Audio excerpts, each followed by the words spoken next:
Hello and welcome to another Boroshin's Retrospectives. Today talking about the King of Fighters 2002, released in 2002, but not by who you'd expect. You're probably thinking, oh, it's made by SNK, but you may have noticed at the start of the game, when the quite a brilliant intro animation, that SNK's name is nowhere to be seen, and that's because this game wasn't made by SNK.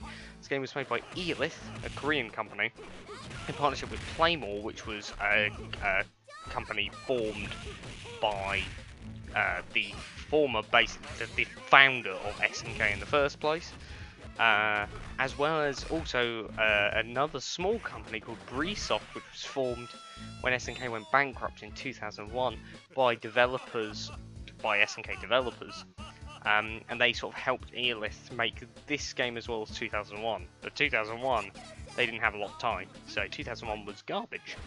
2002, on the other hand, is quite fondly remembered. People really like this game and still play it to this day. It's still quite popular on Fightcade, and good reason. For good reason. I'll get into it. Why? Why is this game not made by SNK? That's because, as I stated, they went bankrupt in 2001 due to some fairly unfortunate decisions, circumstances, all sorts of things.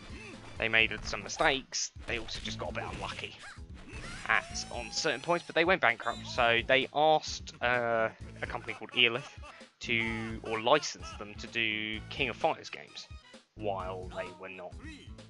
Well, basically, so that there would still be some KOF games coming out because they were still popular in China, South America. And that's where pretty much most of SNK's profits were coming from back in the sort of very early 2000s, was just KOF sales. People, arcade owners in that sort of territory, buying KOF. So that's the reason why they kept making it. They also licensed out Metal Slug. I can't remember to what other company. It was a different company, so that they'd keep making Metal Slug games. Now, basically, it's a bit of an interesting game because it still feels KOF. It still feels like that, but it's an interesting mishmash of ideas, but it for the most part works. And I didn't originally like this game. I didn't think it was that good, but the more you play it, the more you realise, wow, actually, it's good, and you start to respect it for not only that it sticks very well to KOF's core gameplay, which in the case, because of 2001, there was like assists, and you could have 4 people teams, and it was really weird, and it didn't really feel too KOF-y, whereas this, they went back to traditional 3v3, no assists, nothing like that. Simple, you kill a character, the next character comes in. Standard style, standard movement of 4 different types of jumps, rolling, blowback attacks. All of that is here and preserved well. So what do I like about it? What do I dislike about it? One thing I particularly like about this game is actually the artwork, which is done by Nona, who is an SK artist who did the artwork I think on 01 as well, while they were bankrupt. But I really like the artwork. I think he takes some interesting takes. If you want to look up some of the pieces of artwork, all of the artwork you see of the characters is done by him, but he also did big pieces of artwork for like the game manual and things like that. As obviously this game did come out on the Neo Geo, there was a home release and things, and it came out also, I think on the PS2 they did 2002 and 2003 together. I had 2000 and 2001 together. Now, even when I was younger, I noticed how bad 2001 was, and I played more of 2000. 2000 is quite a good game.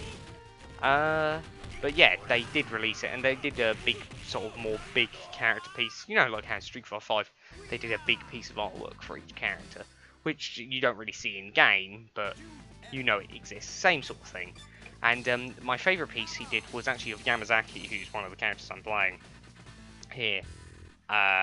And it's such a weird looking version of Yamazaki, but I love it. He's like walking along all nonchalant with his sort of hand dangling down, which is kind of what he does when he does his serpent snake arm attack, which is one of his sort of key moves in his arsenal. He's got this grin, and his eyes are closed, and it's really weird looking compared to some of the other pieces of Yamazaki artwork, but I really like it. So he took the characters in a slightly different direction. The actual sort of in-game artwork's pretty standard, but I think it has a nice style to it.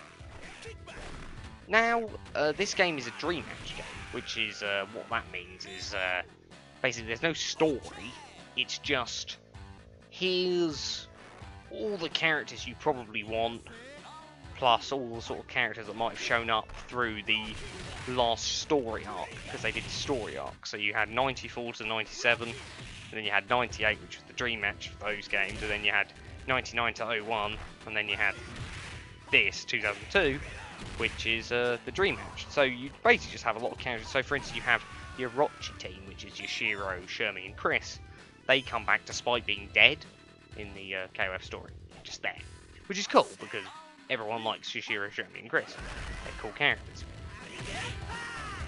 So that's another one of the reasons why this game was very popular, was because it brought back a lot of characters people enjoy playing, which is good. It has a very good roster, very solid roster. There isn't too many characters that I would have said that aren't in this game that need to be in it for it to be a good game.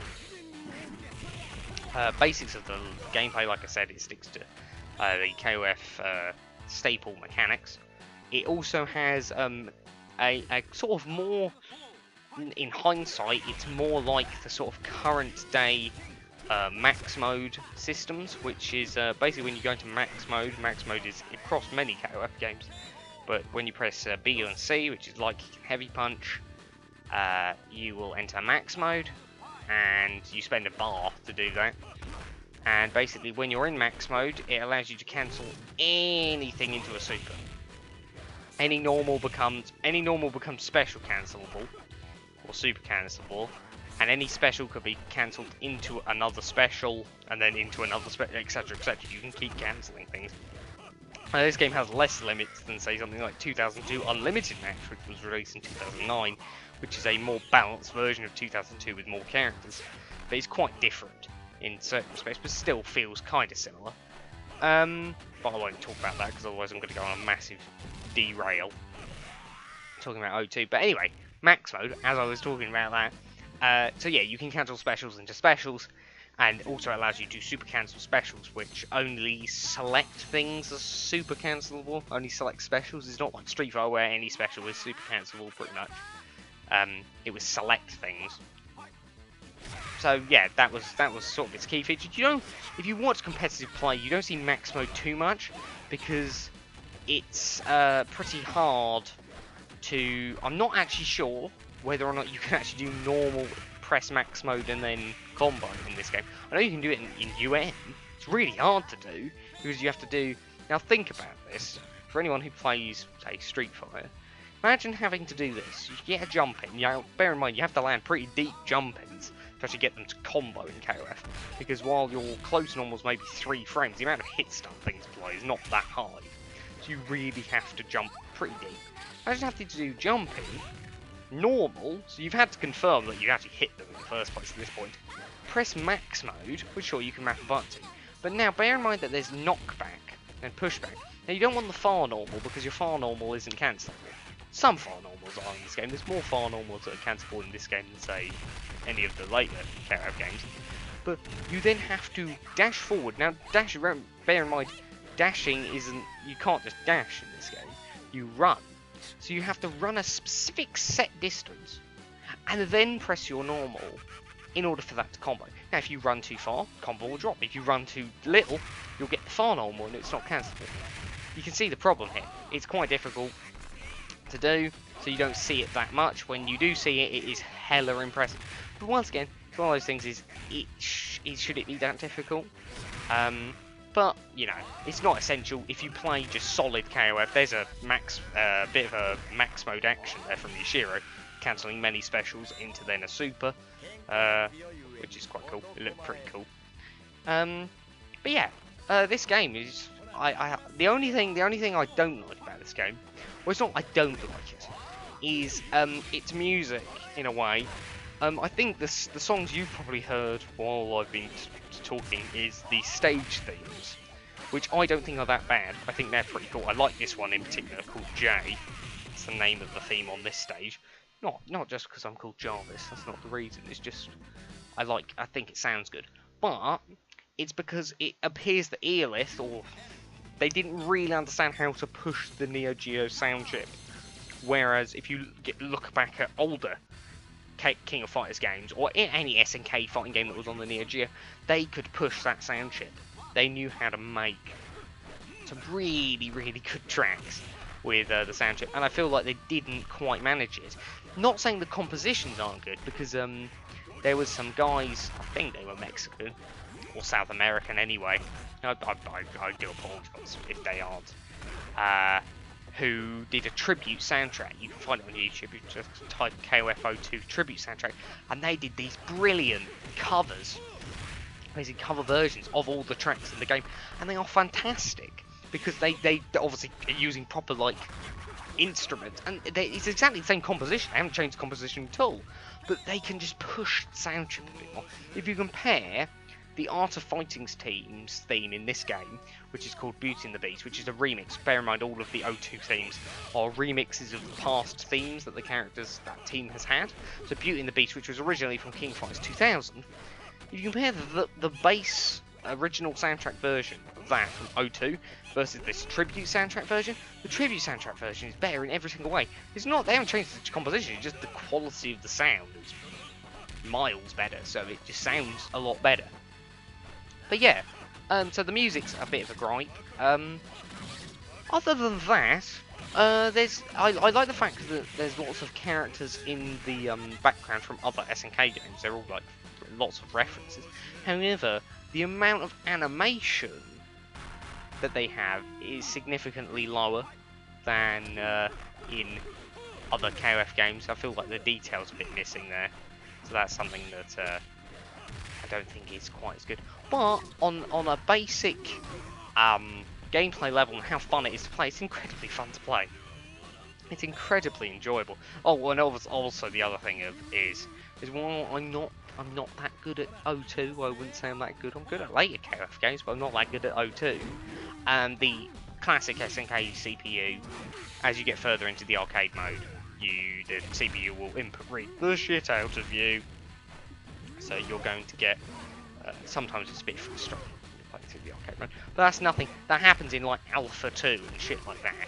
So it's nothing. It's not just SNK that stuff. Everyone if you're making money off of arcade games, you're gonna have to make a reason for people to put more money into them, aren't you?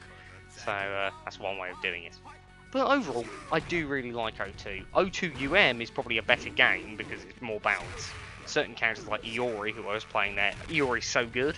He's good at everything. He's good in lots of KOF games, but he's just so good. Whereas certain characters are just considered trash garbage in this game. But that's old fighting games for you.